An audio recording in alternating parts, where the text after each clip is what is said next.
All right. So welcome everybody again to this taster lecture. My name is Stefan Guldin. I'm an associate professor at UCL. And I want to share with you a little bit of my journey. So I've been at UCL now for the past 6 years. Before that, I studied actually physics, applied physics in Germany at Karlsruhe Institute of Technology and in Munich at the Technical University. And then I went to the University of Cambridge for a PhD in materials chemistry, but still with a strong foundation in physics. And then I went to EPFL to Switzerland for a postdoc in material science. And now I'm in chemical engineering. So as you can see, basically, there's a journey towards chemical engineering. In my case, I'm not a chemical engineer by training, but now I actively do research in chemical engineering, and I also teach in chemical engineering. Chemical engineering is actually a highly multidisciplinary field, and that's what I really enjoy, because we have experts, in various different disciplines, and they meet each other in this broad church of chemical engineering. So my research mission in the group that I lead is to exploit formation principles of molecular self-assembly to create adaptive and responsive nanomaterials for healthcare and the environment. So this is what I do apart from my teaching role. I lead a research group of around 10 researchers. I have labs, I conduct research, go to conferences, I write papers, and so on and so forth. So this is all basically trying to advance the knowledge of society in a specific field, which in my case is this field of adaptive and responsive nanomaterials. Okay, so I think before we start off with molecular engineering, let's take stock of your answers. Okay, so I'm gonna share now the results with you.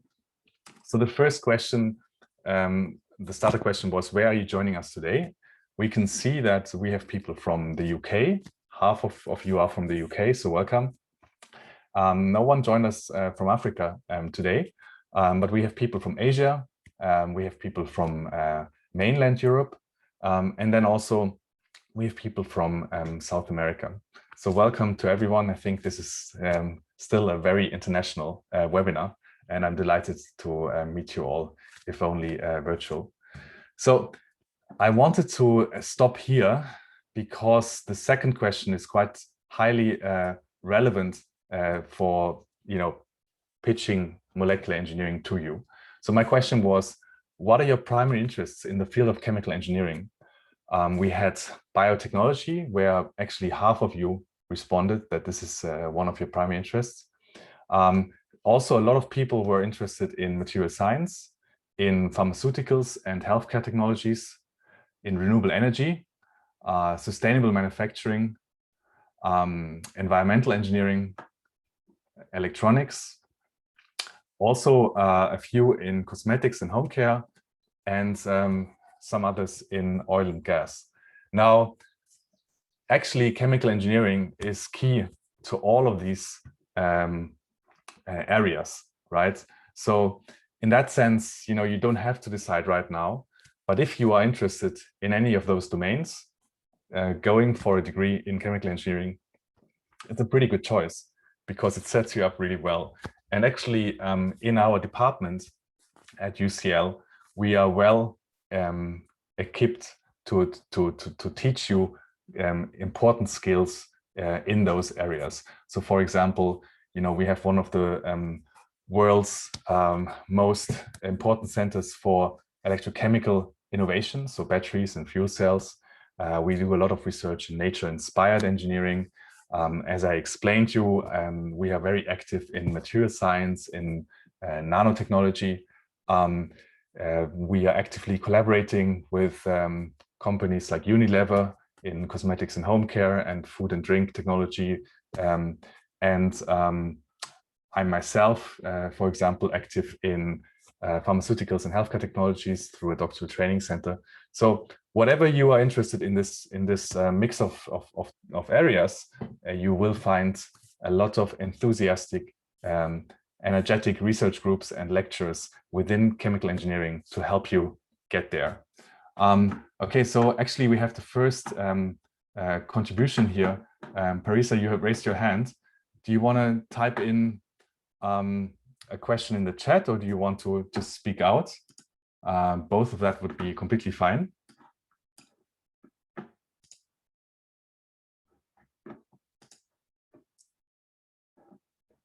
Parisa, can you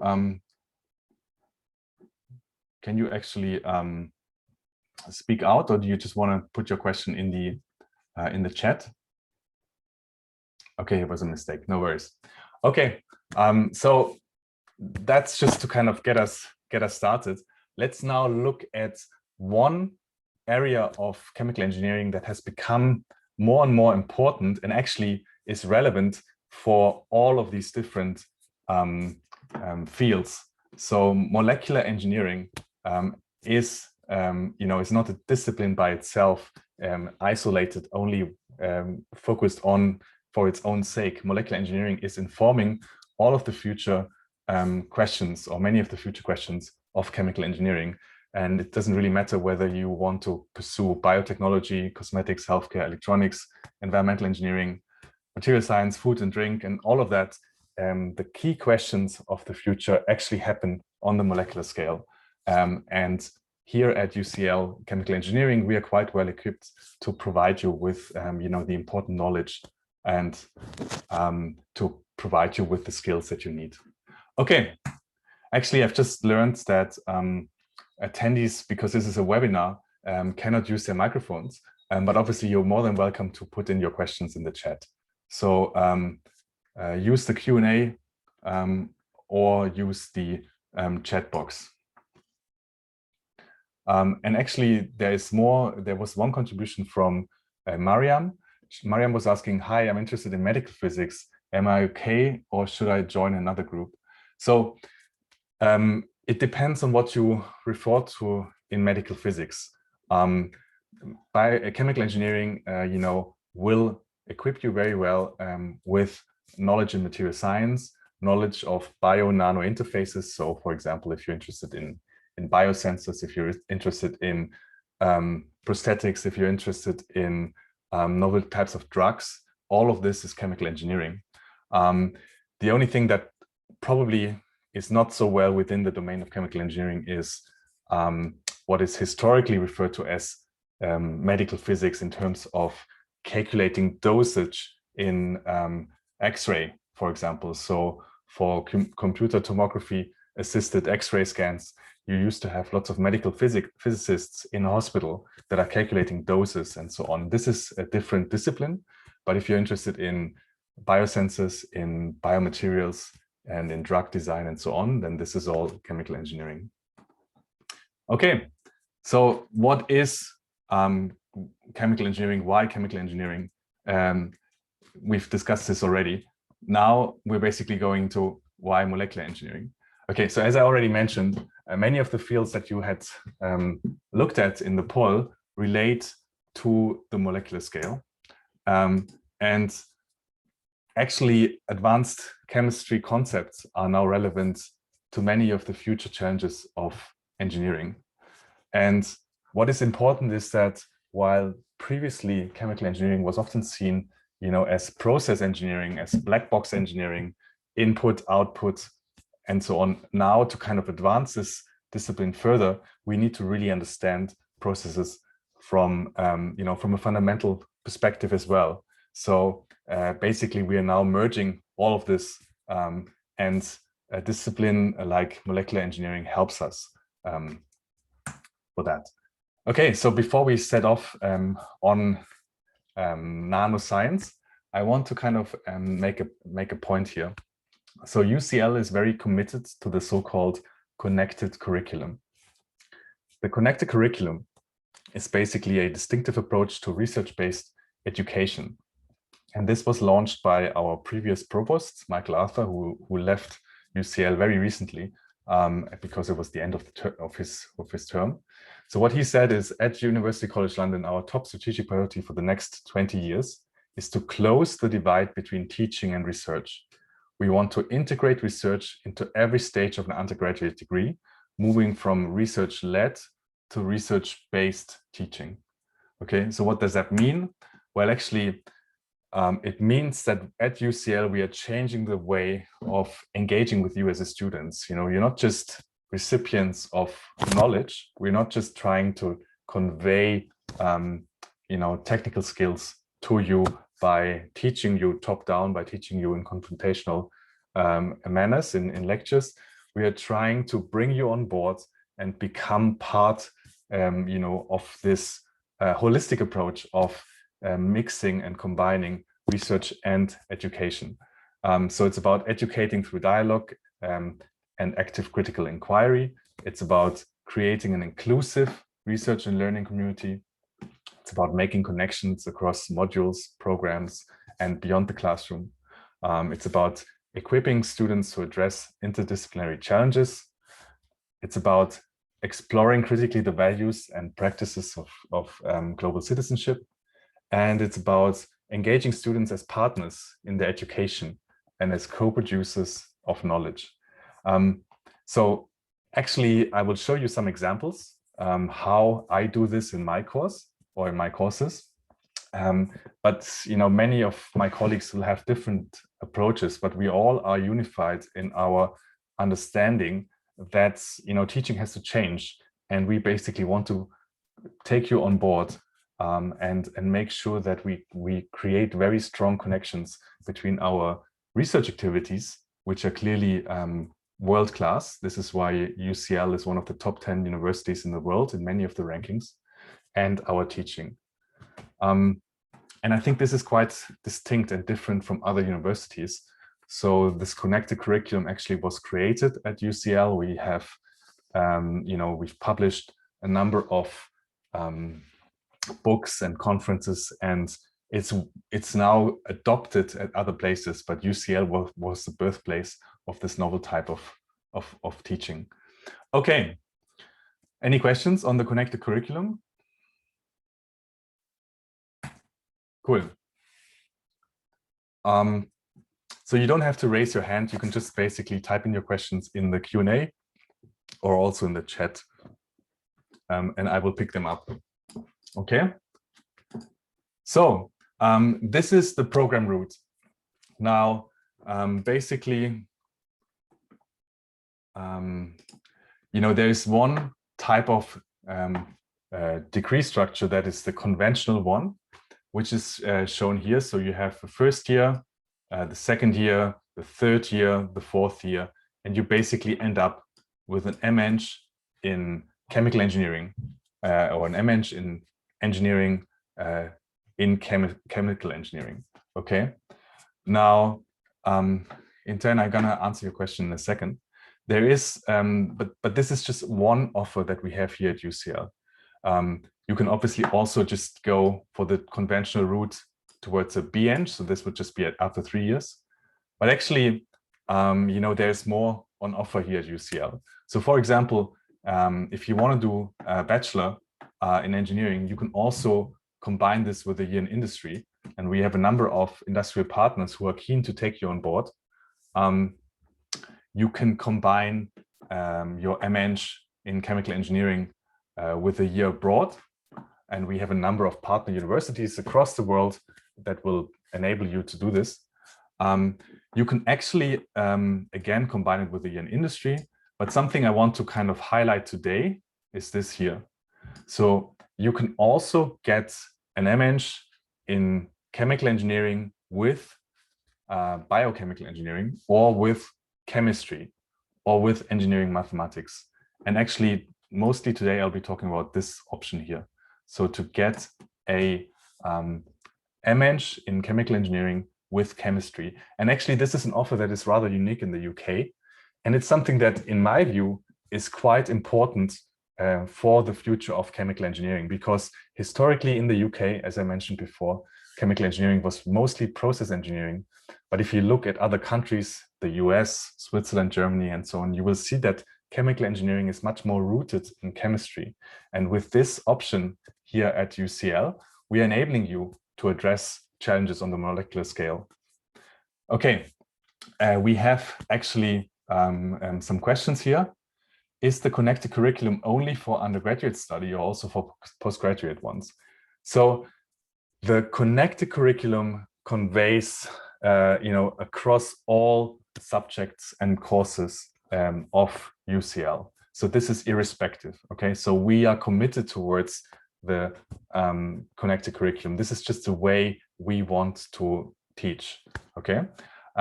Now there is something else that is called the Integrated Engineering Program, the IEP, which is part of engineering. It's a unique kind of, it's a unique feature of engineering at UCL. And this is only in the undergrad, and this is actually during the first 3 years. So that is different, but the connected curriculum is basically for all years, all disciplines here at UCL. It's just the way we want to, basically, it's part of our teaching ethos. Then there were questions, can I transfer from B Eng to M Eng in year 3? Yes, very much. So these kind of options that we have here on the slide, they're very flexible. And because you have the first 2 years, similar for all these choices, you'll have plenty of time to think about what is the best avenue for you. So even if you are initially, signing up for an M Eng, you can leave with a B Eng and vice versa. If you, sign up for an M Eng with a year abroad, you can change that, and so on and so forth. With industry, so the year in industry needs to be a recognized institution. At this moment in time, we already have partners across Europe, and I don't see issues why this couldn't be an international partner, but it needs to be checked with the department. So we have an enterprise committee, we have an industrial advisory board. So we need to make sure that you're well looked after in this year abroad. You're still a UCL student after all.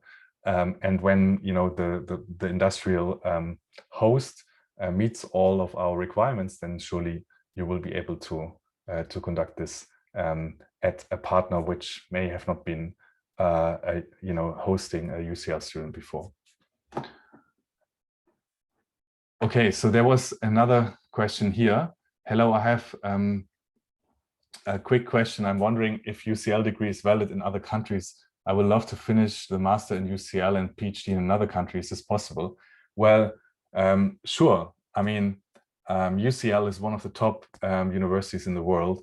I don't think there is any place anywhere in the world that would not recognize a degree from UCL. So in that sense, surely if you do a master's in at UCL and you want to do a PhD in a cognate discipline, you will be well set up for that. Obviously, if you want to become a medical doctor, a master's degree in Chem-Eng will not set you up for that. But this is just the incompatibility of degrees and not the role of UCL as an awarding institution, which is, as I said, definitely the top tier for your future plans. So there's nothing to worry on this end. Okay, so let's move on. I've mentioned that we have this rather unique option of getting a degree in engineering chemical with chemistry. And so in order for you to qualify for this type of degree, you will need to take a few choices, and this is kind of shown here. Importantly, like all of you will have some elements of chemistry. So in year 1 and 2, all of you will have had physical chemistry. And then if you wanted to basically embark on this journey, you will need to take a few extra choices to qualify yourself for this type of degree. So in year 2 and year 3, you will need to basically choose a master in applied chemistry and molecular engineering. And that's, sorry, not a master, a minor. And that minor basically comprises of 3 modules. The first one is this one here, inorganic chemistry for engineers.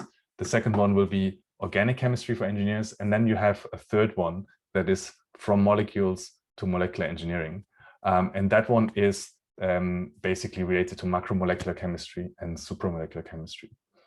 Then in year 4, you will have to take a few more modules that are related to chemistry. The first one being advanced topics in energy and environmental science. So this will provide you with skills in materials chemistry. And then also this one here, advanced materials processes and nanotechnology. And ultimately, in order to qualify for this type of degree, you will need to conduct a research project that is related to any field of chemistry, which again, as I said, our department being very heavily focused on the molecular sciences wouldn't be a restriction at all, because many groups are basically working in related areas. There was a comment here from Susan. It must be made clear that a degree of 3 years is more than equivalent to a degree of 4 years. This may not apply now. So I'm not entirely sure. Susan, can you rephrase your question? I mean, a 3-year degree at UCL provides you with a Bachelor of Engineering in Chemical Engineering, and a 4-year degree provides you with a Masters of Engineering. You can also sign up for a Master of Science with a separate degree, which is not connected to the degree structure I've just shown you.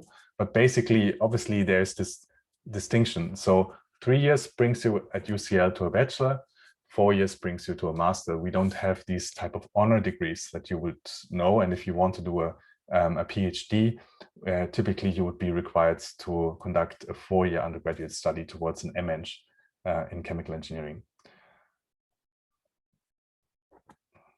In other countries, a first degree may be 4 years. Yes, that's true. I mean, basically, if you ask me, you know, it's just an extra bonus that you have the ability to differentiate between a bachelor and a master. It's just a UK system. After 4 years, you will have a Master of Engineering, and that is equivalent to a master in other countries, even if maybe that master in another country, like in Germany or in Switzerland, would have taken you 5 years. You still have a master. So in that sense, maybe the British system is a bit more time efficient. Okay, so I want to provide you with some more insights in this minor in applied chemistry and molecular engineering. So as I said, you will need to basically choose that to get a degree in chemical engineering with chemistry.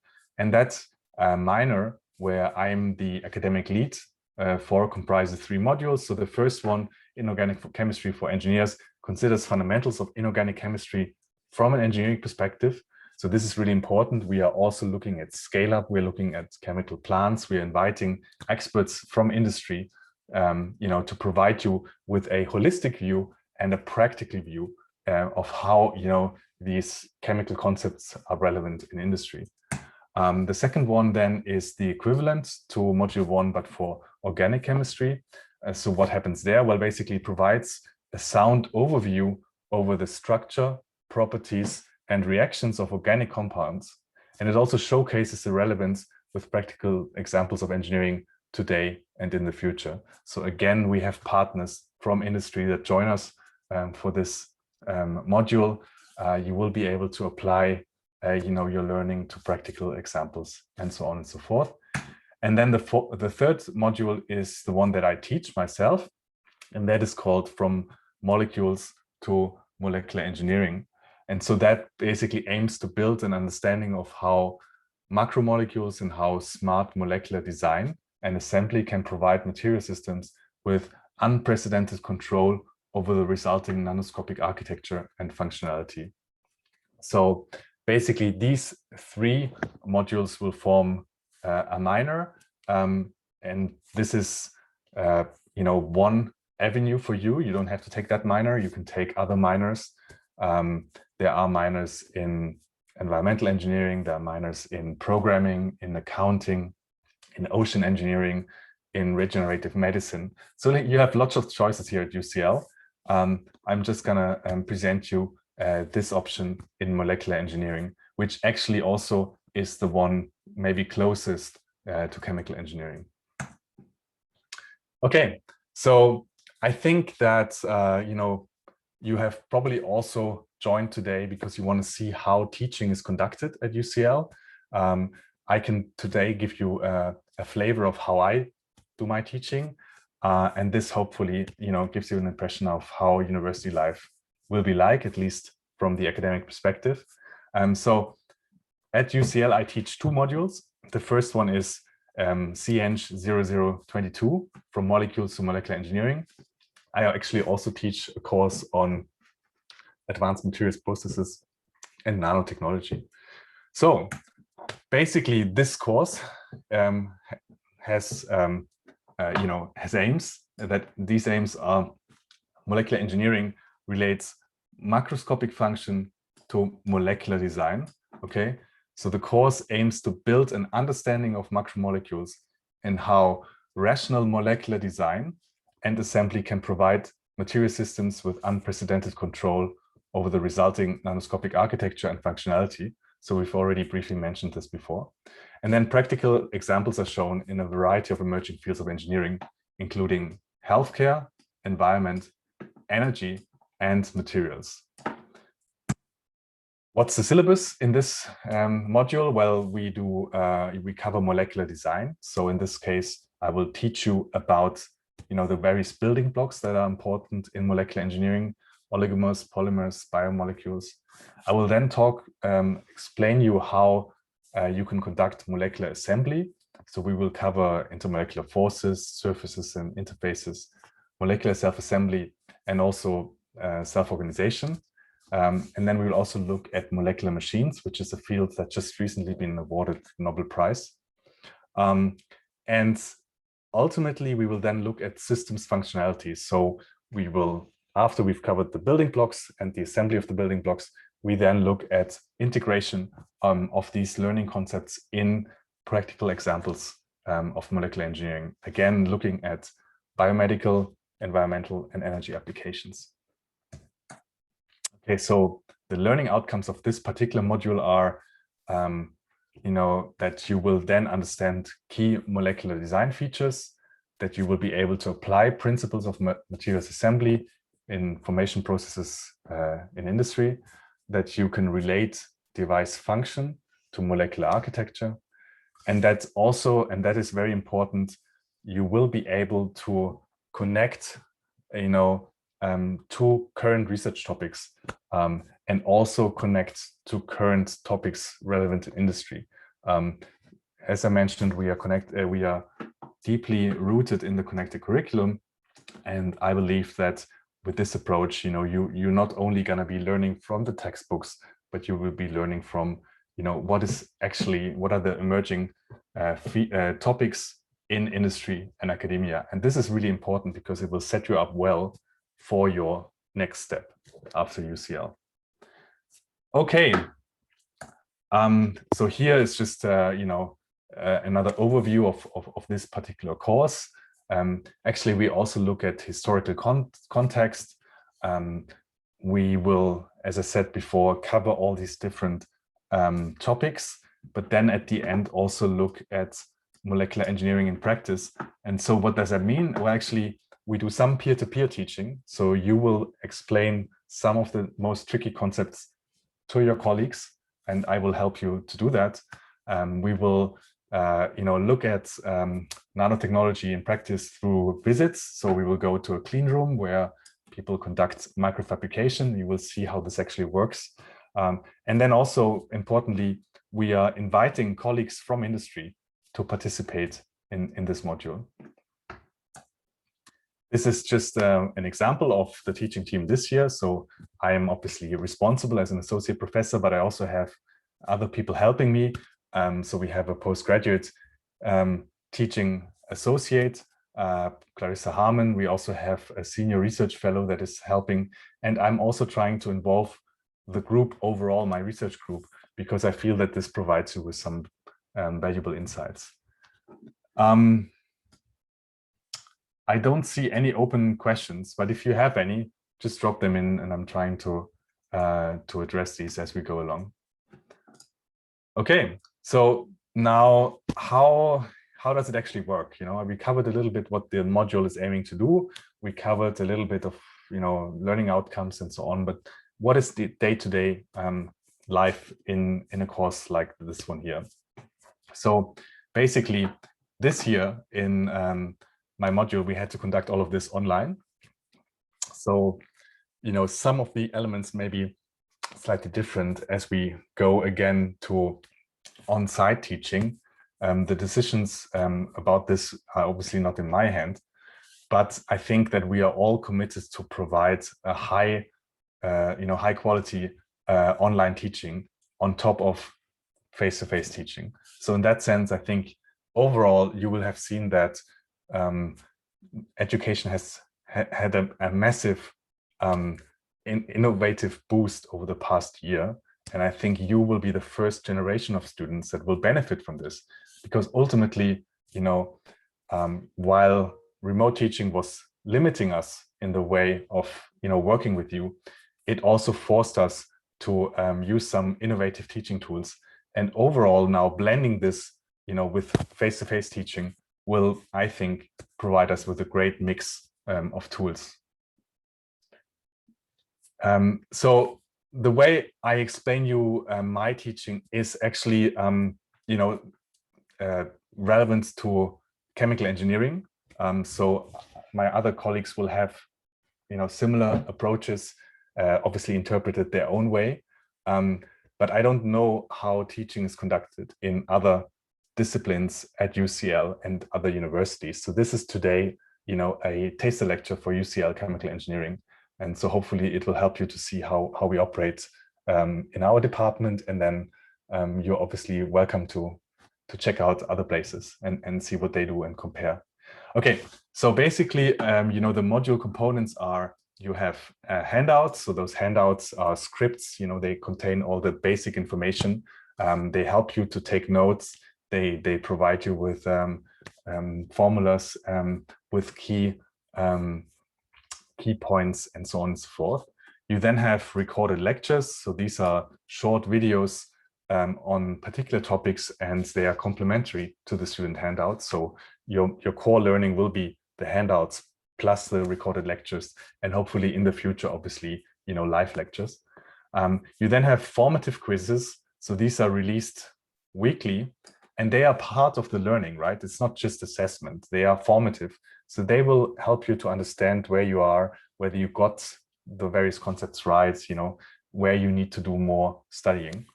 We then have exercises every week. So these would be a collection of questions and exercises that help you for your own self-study, but also provide us with topics, to engage in live sessions. We then have further reading material. And then we have obviously also, and this is the most important bit, we have synchronous sessions. So this year, we only had little synchronous components, mostly because of issues with time zones, mostly because of issues with internet speed and so on and so forth. But this will now be ramped up again. So that component, will become much more important again as we move towards more face-to-face teaching. Just some examples, and now I'm going to be changing my screen. So we are now going from the lecture to the browser, and I want to provide you with a flavor of how actually your main teaching platform looks like. Sorry. So this is the Moodle page. So this is your main platform for teaching, and this is the one that I basically set up for this course. So you can see, there are links for Zoom meetings. We have a Q&A forum, where students can basically ask questions. We have announcement from my end. We have also a forum for students to talk to each other. All the assessment will be communicated on this platform. And then actually there will be the various books and other useful resources. And then actually, every week I release a new unit, and that unit consists of the handouts. It consists of videos, short videos. So as you can see, these kind of videos here that you can basically watch in your own time. there's further reading and quizzes and so on and so forth. And basically, there will be also additional video materials from other sources. So overall, we provide you with a package that hopefully is valuable learning. And it may now change again as we move away from purely online teaching to a blended or hybrid approach. But clearly, we are trying to make bespoke material that facilitates your learning. Okay, so this is the Moodle page. I also have a YouTube channel, which is shown here. So basically, this is all the different videos I recorded for you. So you can see there's quite a few videos, a lot of material. This is just one example here. And hello, and welcome to this. I've basically been trying to make short videos, all with captions, so they are accessible for you, even if you are not studying in your mother tongue. And I think this was really quite useful for students to basically get the main concept alongside with the student handout, and then obviously you deepen your knowledge through further reading, the quizzes, the exercises, and so on and so forth. All right, so now I'll be moving back to the presentation. This was the YouTube channel. We also have an interactive medium called the Jamboard. So the Jamboard was used in my synchronous teaching because it's a great way of interacting, and you will see that in a minute. So we will basically use a Jamboard for some of the contents that we cover very soon. And then this is just an example of the type of quizzes that we conduct. So here is a question. You basically need to select one or more of the answers, and then when you completed the question, the set of questions, you will basically see how many % you achieved, and you can take the questionnaire again, the quiz again, to basically improve your knowledge and do better. Okay, and this is just an example of the types of exercises. As I said, we are teaching not only from textbooks, but we're also teaching with research articles. So I will provide research articles that are relevant for the specific units to make this link for the connected curriculum. This may be a little bit unconventional at first, but it's a great way of providing you with insights of current research topics. And also it's important for you because in the future you will have to read these kind of means of communication, because this is how scientists communicate. Okay, and here's just an example of the industry lecture series. So at the end of this year's term, I invited scientists and engineers from Unilever, and also from Louisenthal.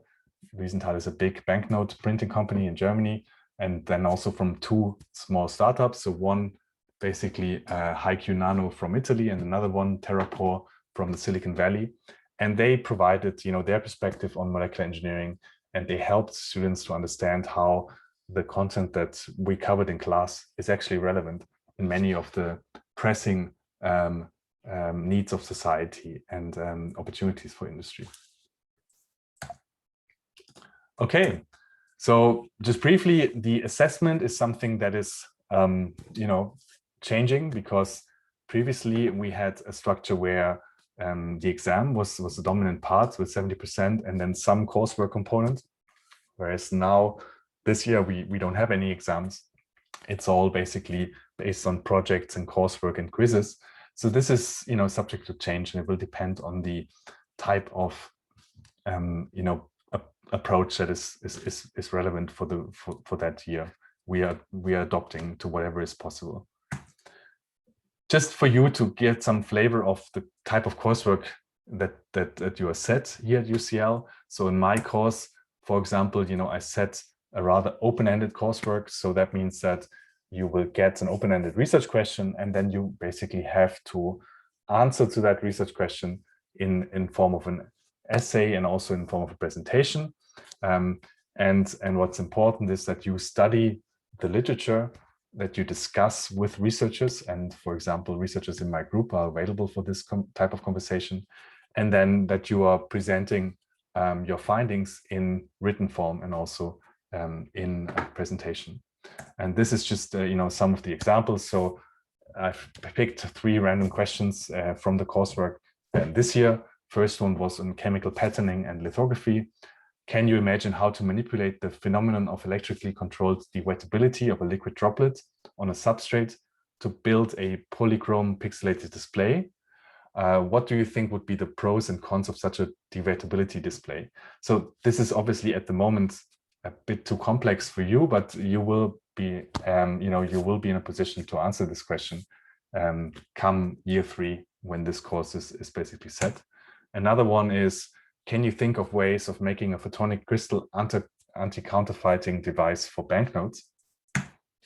And then the third question I wanted to share with you was, devise various ways of making tougher materials by self-assembly using inspiration from mechanical structures in biology.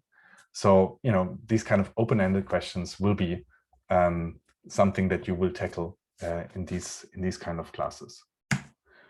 Okay, so actually we spent quite a bit of time on, I would say, the course in general and the types of interactions between students and lecturers, but I still want to have a little bit of science in here.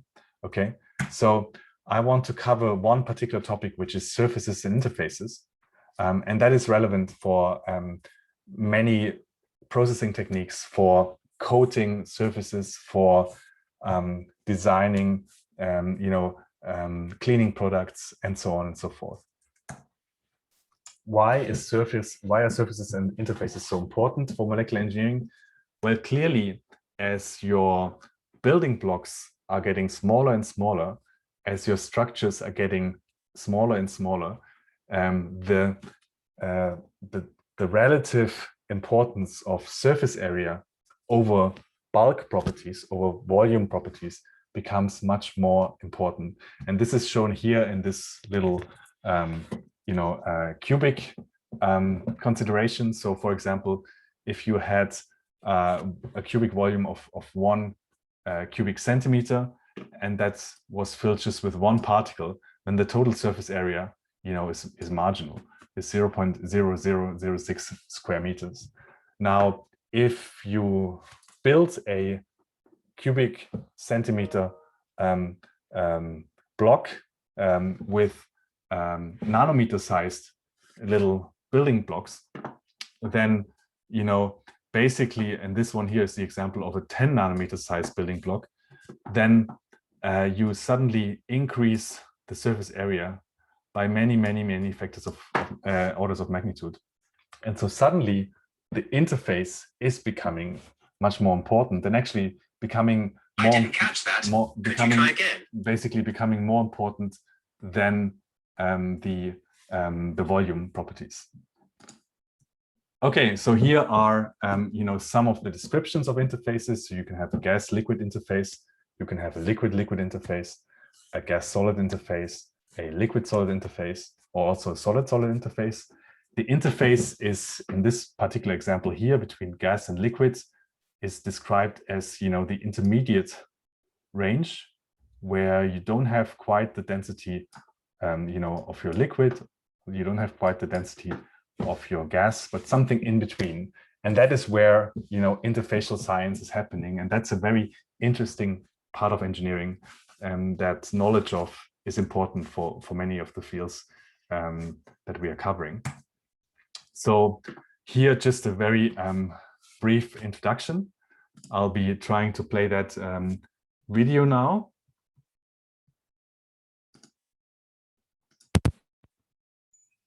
To us, water striders are almost magical.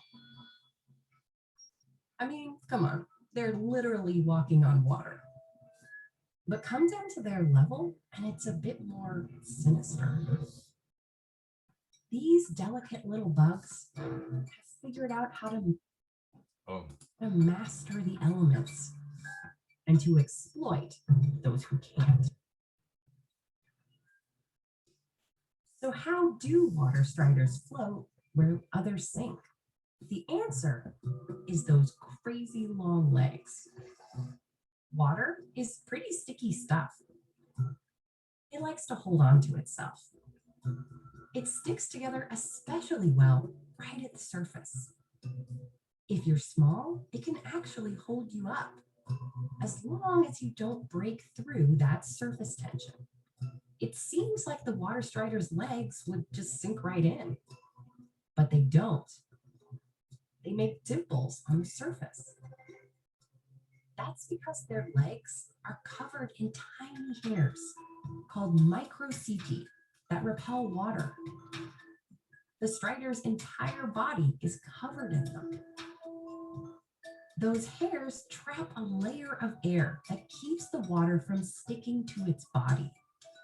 The water strider simply can't get wet. That's how they can sit on top of the water without breaking through. Plus, they're pretty light, and they spread out their weight with their front and back legs. They use their middle pair of legs to maneuver by pressing down and back against those dimples, just like rowing a boat. They can even catch some air. Okay.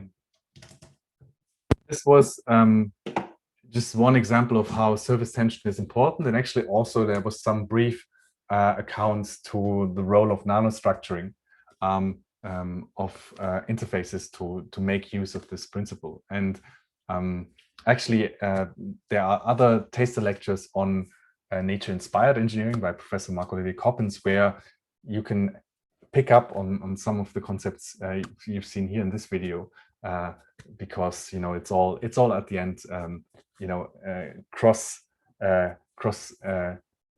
relevant across all these different domains. Okay, so surface tension, where is it actually coming from? Well, surface tension, often referred to as gamma, arises from an imbalance of forces at the liquid-air interface. Okay, so if we basically look at this, each water molecule will be surrounded by other water molecules in the liquid.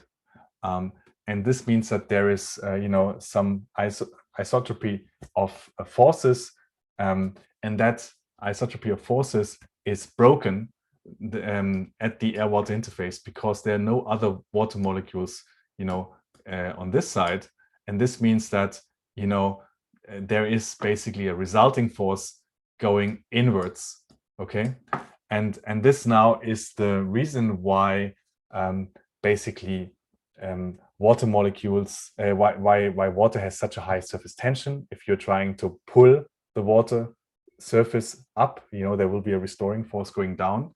And it's also actually the reason why if water is, in a confined, if you only have a confined volume of water, it will go into a spherical shape because of this inward pulling force.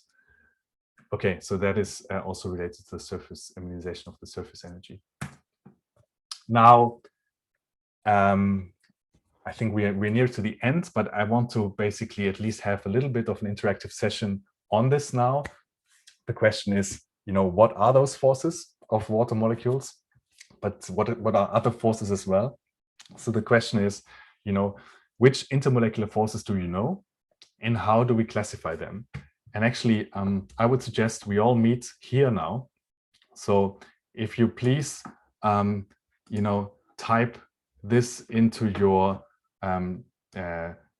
browser, you will end up at an interactive whiteboard, which will allow us to basically work, together collaboratively now and share some of our ideas and thoughts. Okay, so please type in this. I've also I have it also in the browser.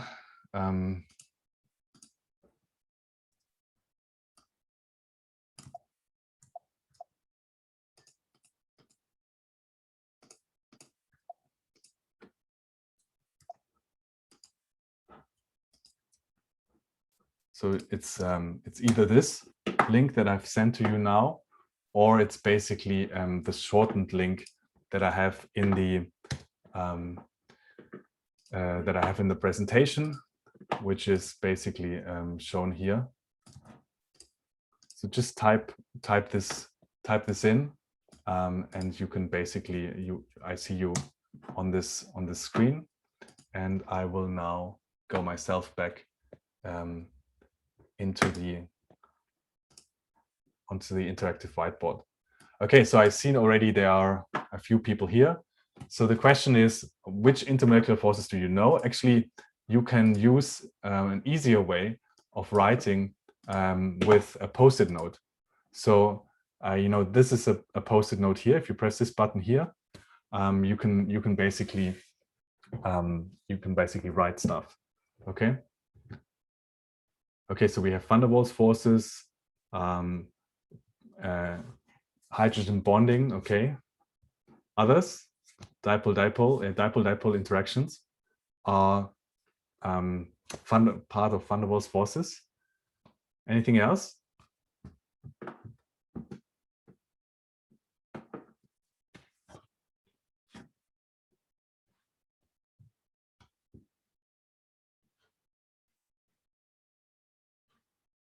Sulfur bonds. Well, this would be covalent bonds, I guess, which is not an inter, but an intramolecular bond. You can have hydrogen bonds, van der Waals forces. There are actually quite a few others. I'll let you kind of come up with them, and then we'll discuss them in a second. And then the other question is also here down, how can we classify them? Ionic bonding, yes, so Coulomb interactions.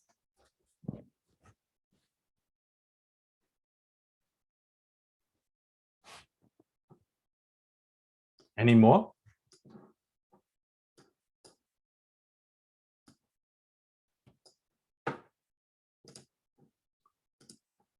Don't worry, we'll be covering them in the class. So, it's just, I just wanted to see what you know already as of today. So I would suggest, because we are near to the end, we have ion-induced dipoles, yes. And how can we classify them?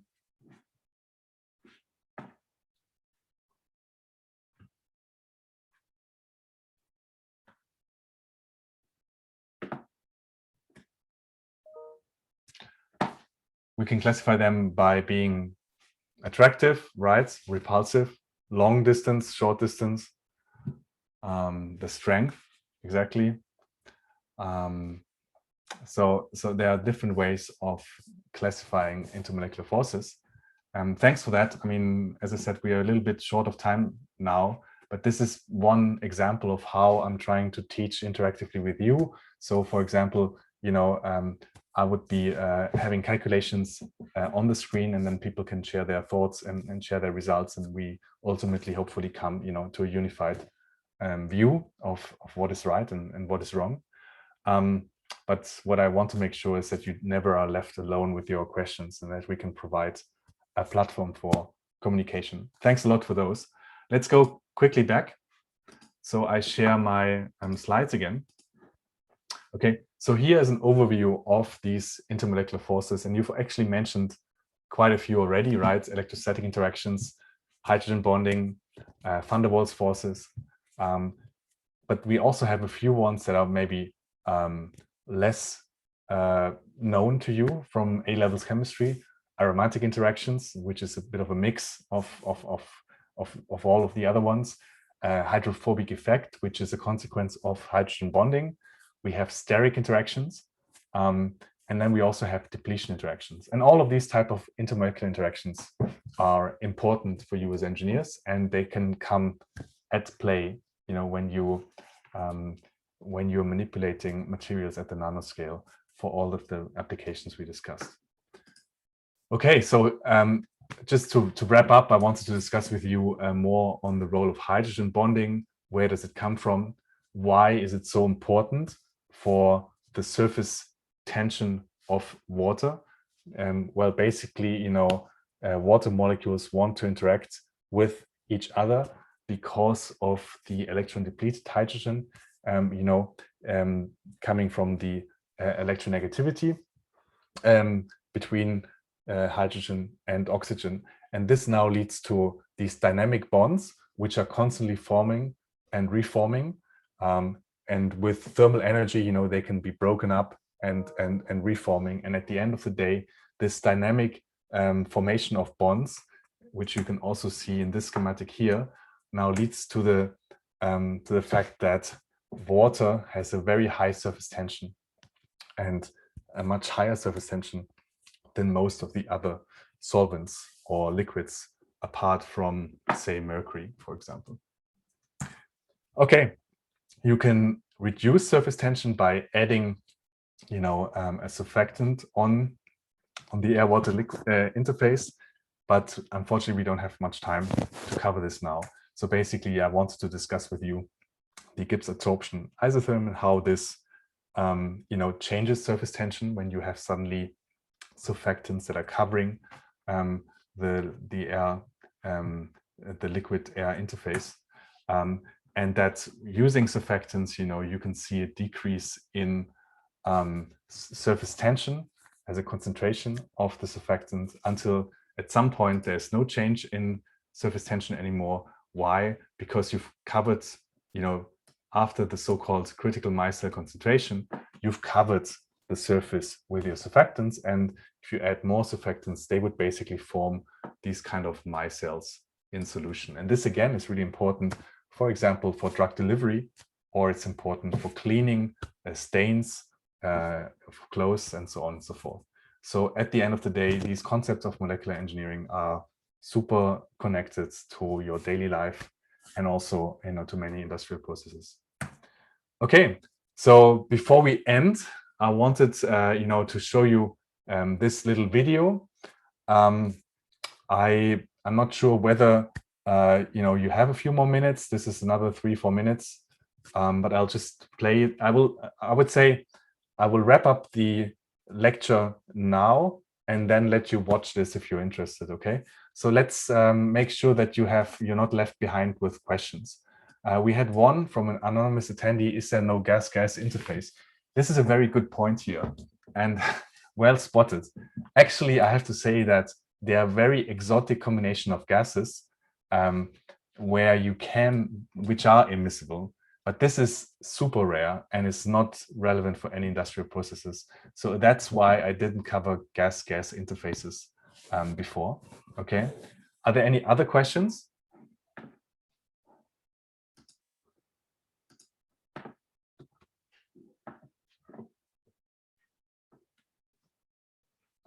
So I see that there were some more comments on other types of intermolecular forces, and I think I was really quite happy to see that you already know quite a few. And as I mentioned, there is quite a range of others that you haven't been covering, so there's also more to learn and to explore. Any more questions on on molecular engineering at UCL, chemical engineering, on whatever else you have in mind that you find is important to be answered by me today? Just drop your questions in the chat or in the Q&A.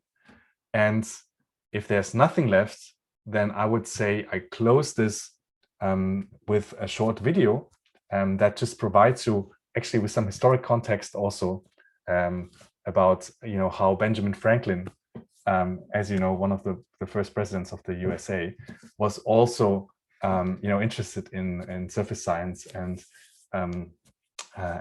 conducted some experiments at Clapham Pond that were rather amazing. So this is going to be my closing video for you. It'll take a few more minutes. If I have no other questions, I would say, if I can see no other questions, I would say thank you very much for your interest today. And I hope you find this closing video now interesting. And then I really hope to see you all at UCL Chemical Engineering next year. Don't worry, I think this will definitely be a choice you won't regret. It'll be a pleasure for me to work with you. Yeah, hope to see you all. Sorry, there was there was another question before I move to the video. I'm interested in pharmaceuticals and dermatology. What is your recent or previous research study into chemical engineering in pharmaceuticals? Okay, so chemical engineering is directly linked to the pharma industry. As I said, I'm in the senior management board of the Doctoral Training Center in Transformative Pharmaceutical Technologies. We have other colleagues of mine that are working directly with GSK, that are working with Eli Lilly and other pharma companies. So in that sense, we are working closely, not only in process engineering, but also in contexts of crystallizing molecules, creating bio-nano interfaces, and so on and so forth. So there are plenty of different research topics that we are engaging on with the pharma industry. And if you're interested in more, Nina, you can also contact me directly. You will find my contact information when you Google me or look on the departmental website. Okay, so if this was all, then I would suggest let's have a look at this video. Thanks again for your interest today. And yeah, hope to see you soon. Bye.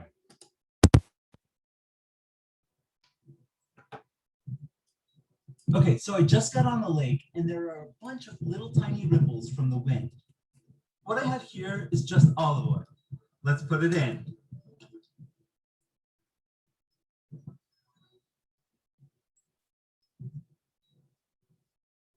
So it's been a couple minutes and right around the boat, it seems like the oil has calmed all the waves. How can about a tablespoon of olive oil remove the waves from about half an acre of this lake? I'm Greg, and what the physics? On the lake, something really strange must have been going on because everything around you, like a pencil or a rock or this creepy primate head, is made of trillions of atoms and molecules, but they're usually all clumped together. But the oil on the lake didn't clump together. Instead, it spread out into a layer that was literally one molecule thick. And the crazy thing is that from looking at this, you can actually figure out how big one molecule is. But first, why did it spread so far? Well, when you put oil on water, the oil molecules all flip onto their negatively charged heads because they're attracted to positively charged parts of the water molecules. So all the oil molecules want to touch the water. To make that happen, they have to spread out to a layer that's one molecule thick. But it also calmed the waves. Benjamin Franklin, a leading author, politician, and a founding father of pranking people using this experiment, would carry around oil in his bamboo walking cane and would show people how he could magically calm the waves of streams. Sailors caught on too and began leaking oils, sometimes all their cooking oils, into stormy seas, which made for some smooth sailing, but left them with some pretty lackluster baked goods. So why does it tame the waves? Well, usually the wind builds up waves by getting traction on the surface of the water. But here, the oil acts like a tangled, shaggy carpet on top of the water, which doesn't bend or stretch easily. So instead of making waves, the wind just drags the carpet across the water. Okay, now the crazy part, figuring out how big one molecule is from looking at this. That layer was one molecule deep all the way across, right? Now imagine cutting up that layer into circles just wide enough to fit into my tablespoon. You'd have to cut that half acre into about 5 million of these circles. Now, imagine stacking those circles on top of each other in the tablespoon, which is about a centimeter high. So that's 5 million layers in 1 centimeter. That means one layer or one molecule is about 1/5 millionth of a centimeter. That's how big a molecule is. You might think, how interesting, but totally useless to me.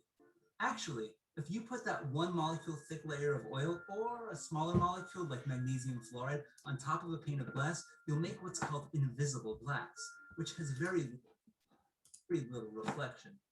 That's because the reflection off the glass and the reflection off the one molecule thick layer on top of the glass partially cancel each other out, which is a useful concept for making screens on things like these and these and these. But it's not just good for practical applications. It's also good for practical joke applications.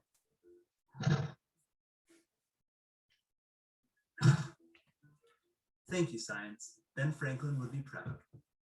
If you would, please subscribe. Okay, cool. So that's it for my end. Thanks for your patience. Sorry for running a bit late. I hope you found this interesting. And yeah, hope to see you all. Bye.